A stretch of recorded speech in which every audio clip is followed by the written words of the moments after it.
Job chapters 4 through 6, from the King James Version. Chapter 4. Then Eliphaz the Temanite answered and said, If we essay to commune with thee, wilt thou be grieved? But who can withhold himself from speaking? Behold, thou hast instructed many, and thou hast strengthened the weak hands. Thy words have upholden him that was falling, and thou hast strengthened the feeble knees.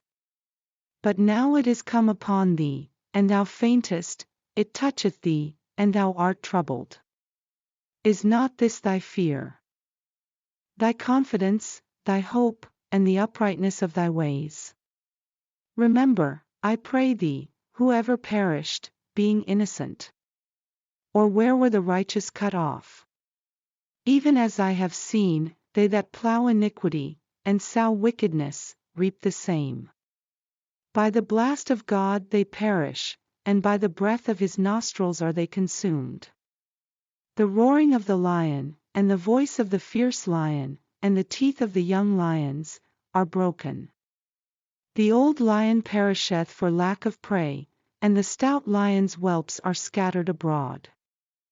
Now a thing was secretly brought to me, and mine ear received a little thereof.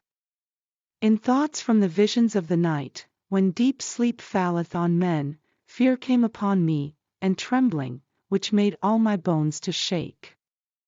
Then a spirit passed before my face, the hair of my flesh stood up, it stood still, but I could not discern the form thereof. An image was before mine eyes, there was silence, and I heard a voice, saying, Shall mortal man be more just than God?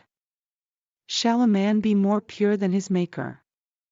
Behold, he put no trust in his servants, and his angels he charged with folly, how much less in them that dwell in houses of clay, whose foundation is in the dust, which are crushed before the moth.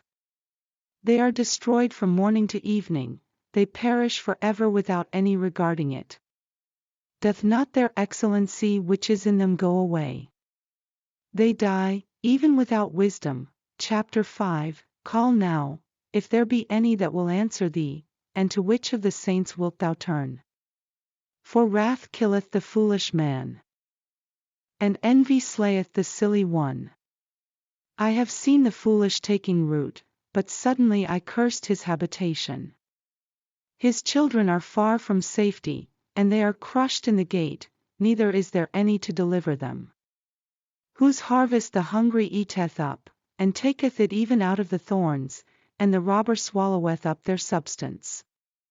Although affliction cometh not forth of the dust, neither doth trouble spring out of the ground, yet man is born unto trouble, as the sparks fly upward.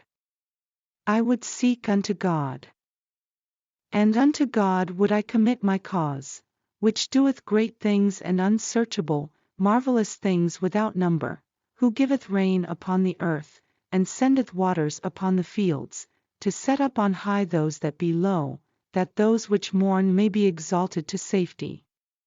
He disappointeth the devices of the crafty, so that their hands cannot perform their enterprise. He taketh the wise in their own craftiness, and the counsel of the froward is carried headlong. They meet with darkness in the daytime, and grope in the noonday as in the night. But he saveth the poor from the sword, from their mouth, and from the hand of the mighty. So the poor hath hope, and iniquity stoppeth her mouth. Behold, happy is the man whom God correcteth, therefore despise not thou the chastening of the Almighty, for he mocketh sore, and bindeth up, he woundeth, and his hands make whole. He shall deliver thee in 6 troubles, yea, in 7 there shall no evil touch thee. In famine he shall redeem thee from death, and in war from the power of the sword. Thou shalt be hid from the scourge of the tongue, neither shalt thou be afraid of destruction when it cometh. At destruction and famine thou shalt laugh, neither shalt thou be afraid of the beasts of the earth. For thou shalt be in league with the stones of the field, and the beasts of the field shall be at peace with thee. And thou shalt know that thy tabernacle shall be in peace, and thou shalt visit thy habitation, and shalt not sin. Thou shalt know also that thy seed shall be great, and thine offspring as the grass of the earth. Thou shalt come to thy grave in a full age, like as a shock of corn cometh in his season. Lo this, we have searched it, so it is, hear it, and know thou it for thy good. Chapter 6. But Job answered and said, O that my grief were throughly weighed, and my calamity laid in the balances together. For now it would be heavier than the sand of the sea, therefore my words are swallowed up. For the arrows of the Almighty are within me, the poison whereof drinketh up my spirit, the terrors of God do set themselves in array against me. Doth the wild ass bray when he hath grass? Or loweth the ox over his fodder? Can that which is unsavory be eaten without salt? Or is there any taste in the white of an egg? The things that my soul refused to touch are as my sorrowful meat. Oh, that I might have my request, and that God would grant me the thing that I long for. Even that it would please God to destroy me, that he would let loose his hand, and cut me off. Then should I yet have comfort, yea, I would harden myself in sorrow, let him not spare. For I have not concealed the words of the Holy One. What is my strength, that I should hope? And what is mine end, that I should prolong my life? Is my strength the strength of stones? Or is my flesh of brass? Is not my help in me? And is wisdom driven quite from me? To him that is afflicted pity should be shewed from his friend, but he forsaketh the fear of the Almighty. My brethren have dealt deceitfully as a brook, and as the stream of brooks they pass away, which are blackish by reason of the ice.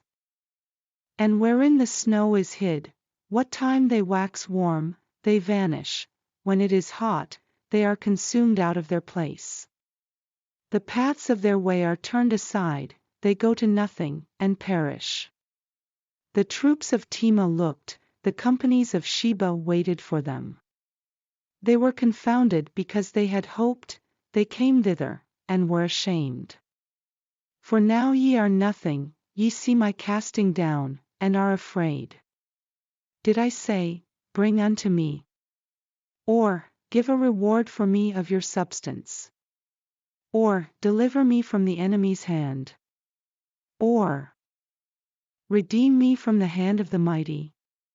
Teach me, and I will hold my tongue, and cause me to understand wherein I have erred. How forcible are right words!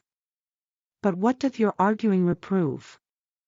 Do ye imagine to reprove words, and the speeches of one that is desperate, which are as wind? Yea, ye overwhelm the fatherless, and ye dig a pit for your friend. Now therefore be content, look upon me, for it is evident unto you if I lie. Return, I pray you, let it not be iniquity, yea, return again. My righteousness is in it. Is there iniquity in my tongue? Cannot my taste discern perverse things?